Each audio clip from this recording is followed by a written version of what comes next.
राम और सामईन हजरात का शुक्रिया अदा करता हूँ कि आप लोग अपना कीमती वक्त निकाल कर यहाँ आए और जो लोग इसमें दाम में दिल में कद में सुखने ताउन किए उनका भी शुक्रिया अदा करता हूँ।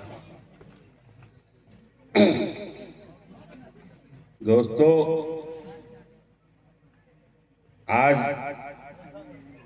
दस्तारबंदी का जश्न देख रहे हैं आप।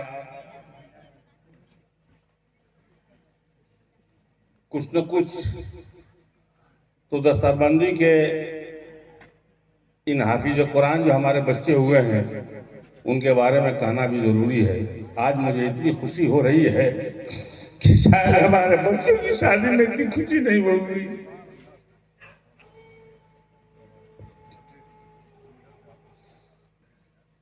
एक शायर कहता है कि उस रास्ते पे फूल बिछाएंगी रहमतें जिस रास्ते से हाफिज कुरान जाएगा। सुभान अल्लाह, सुभान अल्लाह। हजरात, आप लोगों ने आज अभी दीनी तकरीर सुनी, लेकिन मैं एक दूसरी बात करना चाहता हूँ। करना तो बहुत चाहता था, लेकिन आप लोगों को अपना मुहासबा करना चाहिए। हिंदुस्तान को आजाद हुए 80 साल हो गया। एक शायर कहता है कि दामन है तार तार तहज्जुब की बात है, फिर भी नहीं है आर तहज्जुब की बात है। 80 बरस के सख्त पिटाई के बाद उतरा नहीं बुखार तहज्जुब की बात है। मुहासबा कीजिए, तालीम की मैदान में आप कहाँ हैं, सियासत में कहाँ हैं, सियासत में आपकी क्या वजूद है। मुहासबा कीजिएगा। बात बड़ी लंबी हो जाएगी, इस पर वजाहत करने लगूंगा तो कितना आप अपने अंदर इंसाफ करते हैं। आज झूठ और सच का फर्क मिटता जा रहा है, चाहे अदलिया हो चाहे कोई हो, इंसाफ और नाइंसाफी का फर्क मिटता चला जा रहा है। अगर हमारे आप मुहासबा नहीं करेंगे, अगर तालीम हासिल नहीं करेंगे, अगर आइन नहीं पढ़ेंगे कि हमारे अख्तियारात क्या है, तो आप इसी तरह जलील खार होते जाएंगे।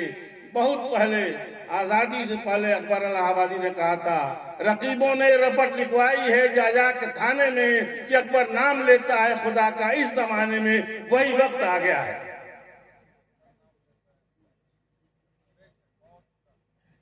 दोस्तों, मुझे कहने में आर नहीं है, जो भी लोग समझे, लेकिन हकीकत यही है कि हम अपनी कमियों को दूसरे पर थोपते हैं, हम हुकूमत को जिम्मेदार ठहराते हैं। क्या हुकूमत ने मना किया था कि हम तालीम हासिल ना करें?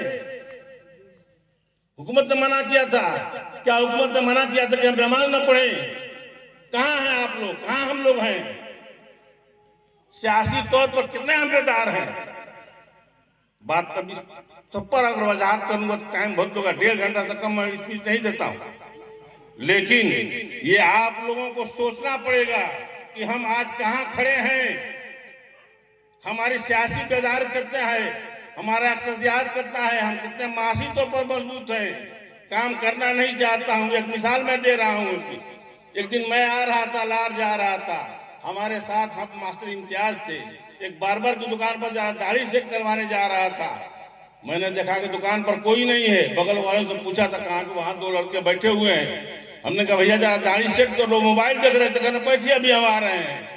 मैंने कहा इतना मेरे पास टाइम है? मोबाइल में मसरूफ थे। कमाना धमाना नहीं है, आप चाहते हैं ऐश करके घर में आ जाए, लुकमा दे दे सरकार। सरकार का ये काम है। खुदा ने उस कौम की हालत नहीं बदली जिसे न हो खुद अपने आप के बदलने का ख्याल। बात मौलाना ने कहा कि कम कर दिए। मैं 140 करोड़ लोगों को एक बात बताना चाहता हूं और अपनी बात खत्म कर दूंगा इसी पर कि हमने भी तो जख्मों से, हमने भी तो जख्मों से महफिल को संवारा है। हक जितना तुम्हारा है उतना ही हमारा है। हम अपने हकूक को नहीं जानते हैं। आइन पढ़ेंगे तो हकूक मालूम हो जाएगा। बुजुर्गों, दोस्तों, नौजवान साथियों, नौजवानों से मैं मुखातिब हूं। 72 साल की उम्र हो गई।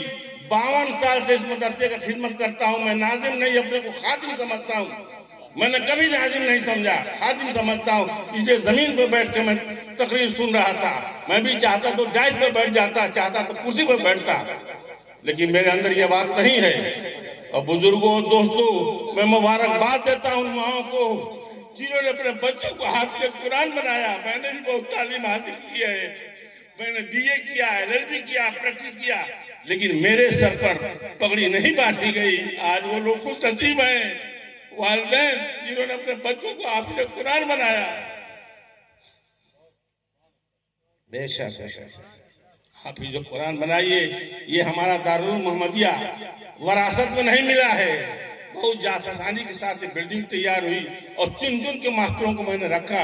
कोई हमारे मास्टरों को, हमारे असातिज़ा पर कोई उंगली नहीं उठा सकता। तालीम के मामले में आज देवरिया जिला में 1 नंबर पर हमारा मदरसा चल रहा है। और सबसे ज्यादा अगर मदरसे हैं, बच्चे हैं, तो हमारे अदारे में बच्चे हैं। हर तरफ पर निगाह रखता हूँ। लोग 2-2 आंख रखते हैं, मैं 4 आंख रखता हूँ। हर चीज पर, हर बच्चों पर निगाह रखता हूँ। मैं घर बैठा नहीं रहता हूँ, मैं नाश्ता करके मदरसे में चला जाता हूँ और जोहर के वक्त में आता हूँ और एक चीज को मैं देखता रहता हूँ, कैसा खाना बन रहा है बच्चों का, कैसा ही हो रहा है, क्या इंतजाम है, क्या इंतजाम नहीं है। तो दोस्तों और बुजुर्गों, यहाँ हमारे बच्चों को कोई तकलीफ नहीं होती है, किसी बच्चों से पूछ लीजिएगा। और मैं सबसे बेवकूफ नाजिम हूँ और सबसे बेवकूफ मौलाना अशफाक है। सारी जिंदगी हम लोगों ने ही कर दिया, लेकिन लोग जो है क्या हम बतावें, हमको रोना आता है। और मौलाना अशफाक साहब हमारे मदरसे के रीढ़ की हड्डी हैं, रीढ़ की हड्डी। इस मौलाना अशफाक ने जो का एहसान जो है हमारे मदरसे पर, इसको मैं जानता हूँ, शायद आप लोग महसूस नहीं कर पाएंगे। और ये इनको मौलाना अशफाक मत समझिएगा, ये मेरे बगल में खड़े हैं, इनको इमदादुल्लाह समझिएगा। सारा पावर इनको दे दिया, सिर्फ 2 पावर को छोड़कर कि न बिल पर आप दस्तखत कर सकते हैं, न चेक पर करते हैं, बाकी सारा हमारा पावर इस्तेमाल ये मैं आपका साथ हूँ। तो आज मौलाना अशफाक ये आलम है कि इलाके में अगर किसी जबान खोल देते हैं, कोई इनकार नहीं करता है। कर दिया उन्होंने, बेशक बेशक। एक गोश्त चाहिए तो किसी ने इनकार नहीं किया, जिससे जो मांगा। अल्लाह के फजल करम से इनकी इतनी मेहनत है कि इलाके के लोग जानते हैं कि मौलाना अशफाक मैंने क्या, और मैंने तमाम अपने अख्तियारात को दे दिया इनको। हमने मौलाना अशफाक साहब को मैंने कहा कि सिर्फ आप बिल पर दस्तखत नहीं करेंगे और चेक पर दस्तखत नहीं करेंगे, सारा हमारा अख्तियार कीजिए। इसलिए मैं बाहर रहता हूँ, मैं कानपुर रहता हूँ, आता हूँ 1 हफ्ते 2 हफ्ते के लिए, सारा इनका निजाम ये संभालते हैं। ये मैं मदरसे के रीढ़ की हड्डी है, यही साहब देख लीजिए, यही अशफाक साहब है, हमारे मदरसे रीढ़ की हड्डी है। बात को खत्म करता हूँ। वो आखिर दवाना रब्बिल आलमीन। एक बार और तमाम लोगों का मैं शुक्रिया अदा करता हूँ जो लोग डाइस पर बैठे हैं, जो सामने हैं, जिन्होंने इस जलसे के लिए दामे दिरमे कदमे सुखने जिन्होंने ताउन किया, उनका मैं शुक्रिया अदा करता हूँ। अल्लाह तबारक व तआला आपको अजर अजीम जरूर देगा, इसलिए कि इतना बड़ा महफिल, ये ऐसा महफिल है कि अब हम क्या बतावें, वक्त नहीं है, नहीं तो इसके बारे में बताता हूँ। मैं बोलने में कहीं पीछे नहीं हटता हूँ। हजरात